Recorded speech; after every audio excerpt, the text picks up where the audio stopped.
In Britain during the summer months, groups of Morris men and women gather outside pubs to dance. One of those groups is the Braybrooke Morris team, which meets at the Swan pub in Braybrooke. Dressed in white shirts and bands across their chests and bells on their legs, the dancers make a lovely sight as they perform to the traditional Morris music of the accompanying band.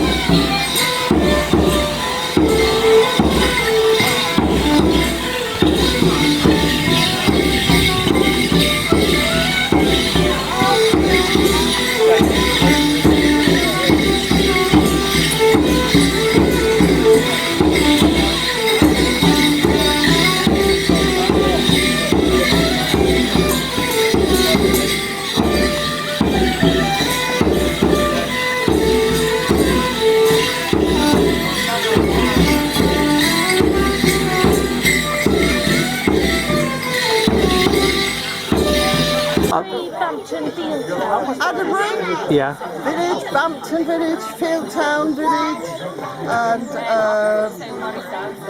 the one I always forget. Yeah, that's the one I always get as well. Begins with B, but I can't remember what it's called. All right. And there's one we do from Northamptonshire called From Badly. So, but that's quite small to as well. So. Back in 1988, a German band came over to play at Braybrooke Village Fete. Right. In order to get their own back, the Braybrooke villagers decided that when they visited Germany in exchange, they'd take Morris dancers with them. So a side was formed, and in 1989 they went back to Bonninghausen in Germany and performed there. When the side returned to England, some of the dancers didn't continue, but a few did, and one or two of them are still dancing and or still performing. I say dancing. One of them is a musician now, but. All right. Oh, brilliant. Right. I understand you do a certain style of Morris dancing. We do mainly Cotswold dancing. The dances from around, as it says, the Cotswolds, the area around Oxford, counties around Oxfordshire. There are other types, but we don't normally perform. Occasionally we do. We have one dance in our repertoire from the Isle of Man, and but the vast majority are from Cotswold areas. Okay. They say there are variants of Cotswold dancing, isn't there? You just mentioned one just now. Traditionally, local villages would have their own side, which would go around other local villages performing, and each of those villages would have their own style, their own dances. Some of them would flick their hankies in one way, some in another way. Some would have long sticks, some would have short sticks. They'd all dance to a variety of different tunes and slightly different styles. And what we do now is mainly what's based on what was still around about 1900. Okay. You actually dance with sticks and hankies. Yes. Why? The origins of Morris dancing are probably related to performances of skirmishes between the Moors and the Christians, or something along those lines. So the sticks represent weapons of some sort or other, whether it's a sword or a stave or whatever. The hankies are more to embellish the dance, to enhance the movements. You actually wear very colourful costumes on occasions. Yes. Why? And what do they represent? Well, life was very dull and boring back in the pre-20th century. So a little bit of colour was welcome in the villages who had no entertainment. Television didn't exist or anything of that sort. So dressing up a little bit flamboyantly added a frisance to the performance. There are different styles of dressing up around the country, aren't there? Is that right? Yes, indeed. Can you start by saying the different styles around the country are? All right. Well, there's different styles of dancing around the country. There's a Cotswold style we do. From the Welsh board, the English side of the Welsh borders, there's Border Morris. From East Anglia, there's Molly dancing, and then Yorkshire, there's Longsword, and a bit further north, they've got what they call rapper dancing, and then when you go over to the northwest, it's clog dancing. And each of the areas has its own sort of costume. The Cotswold sides traditionally used to be whites, but as with tennis and cricket and colour television, it became more acceptable to wear a range of colours, but it's still the same sort of thing: trousers, a shirt, the baldricks, and the flowered hat. Can you show that to the camera? Yes, indeed. Here we go.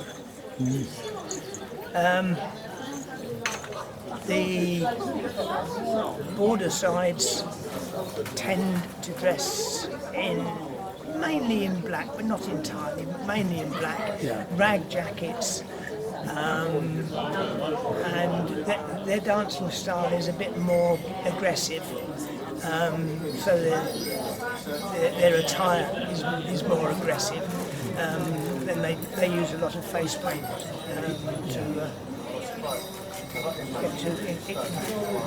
probably to take the mind off their dancing.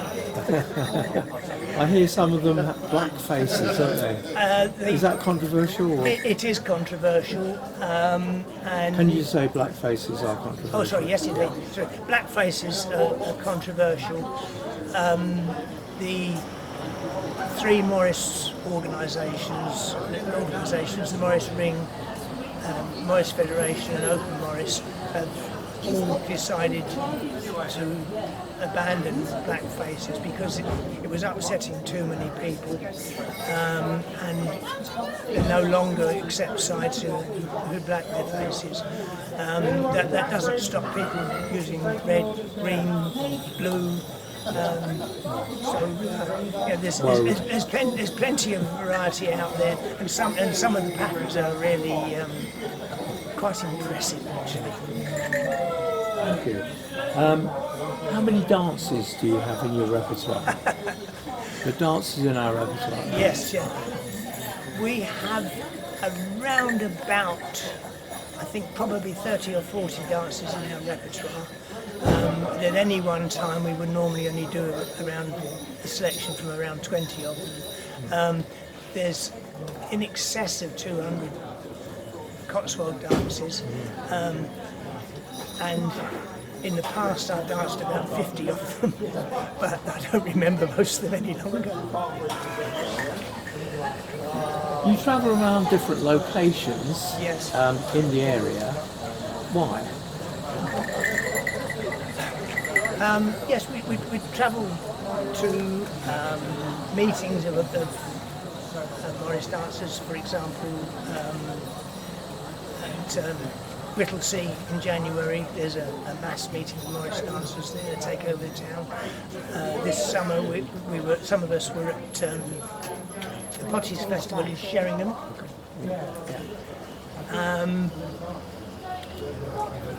And yes, so it's an opportunity to get together, the Morris dancers to get together and share our dances and pick up tips of how we can perform better or how they can perform better.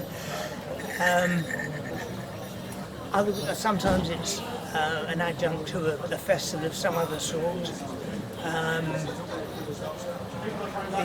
For example, this last weekend there was the Warwick Folk Festival, and there were Morris dancers there. We weren't, but there were Morris dancers there. Sometimes it's just to take the Morris to an area that we've not been to before. Any excuse really. Okay. Are there other occasions where the Morris team dances? You know, to see how things are getting on, which is not a bad weekend. Perhaps it's done, I don't know. Okay. Can you get a little bit closer because a lot of background noise. Yeah. You know, a lot of background noise. Okay. Are there other occasions which you dance besides outside pubs during the summer? Indeed. As I just said, there's the festivals that we dance at. We occasionally get asked to perform at weddings. We've done a couple of old people's homes this year. So yes, there are. Yeah, other than the pubs, which almost are just a practice session, but an excuse to drink. Okay, final question for now. Anyway, we'll probably come back to you. If the sound is too, overwhelming, we may have to do it inside somewhere at a later date. Yeah, perhaps later in the year or early next year. Okay, what was my final question? I haven't got it written down there. I was going to ask something about the tunes. Who is the person I have to ask about the musical instruments and the tunes? Who's the best person? The best person would be Bill Roberts, but unfortunately he arrived home very late from a hospital appointment and can't make it tonight. Oh, right, that's true.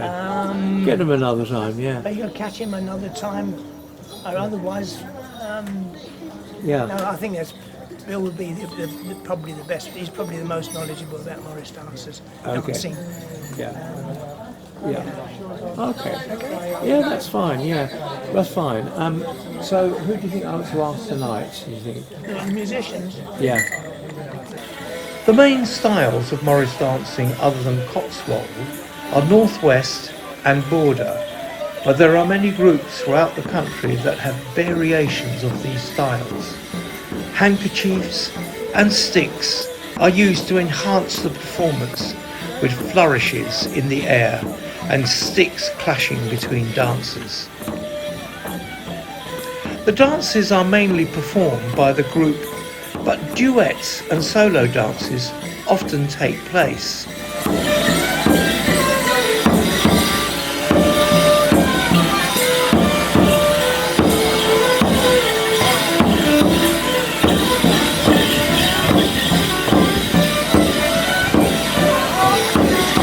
Stayed here for most of the thing. Look at that, right?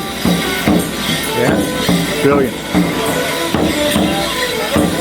I've got collision control switched off. It's so much more manageable when you're in tight spaces. Battery's just about gone.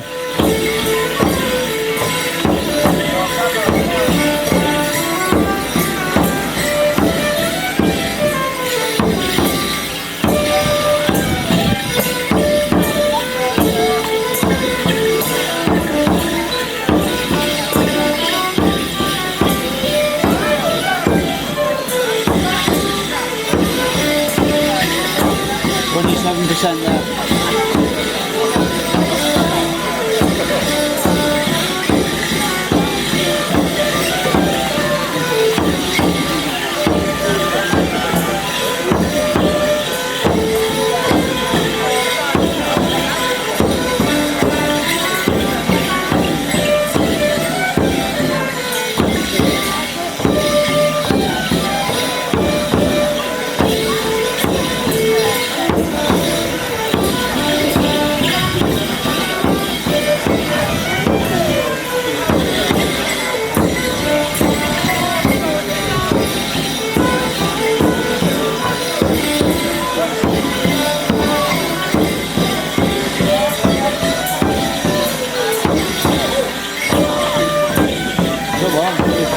4%.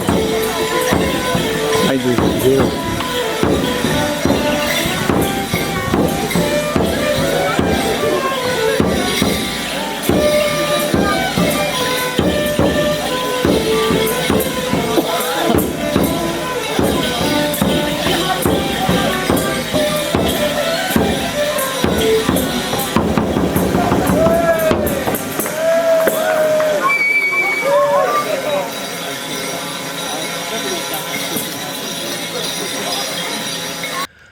The dance groups can be all male or all female or mixed.